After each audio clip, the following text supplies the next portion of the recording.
Dito tayo sa main office natin, sa Payment Center, Wealthy Lifestyle. Ayan, so, nandito po natin, welcome natin yung isang brewing spot franchisee. Ayan, so grabe. Berna Gonzales. Ma'am, paano nagustuhan yung brewing spot?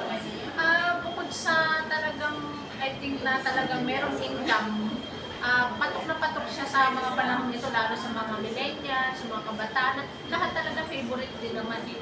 At saka una sa lahat, magtag-ulan, magtag-araw, talagang in na in. Saan yung nakita, ma'am, yung about sa brewing spot? Actually, nung nag-open kasi to, andito ako, kaya medyo nag-trigger ako. So may background na rin po ba kayo sa coffee shop, yung mga ganito? Actually, Traditional.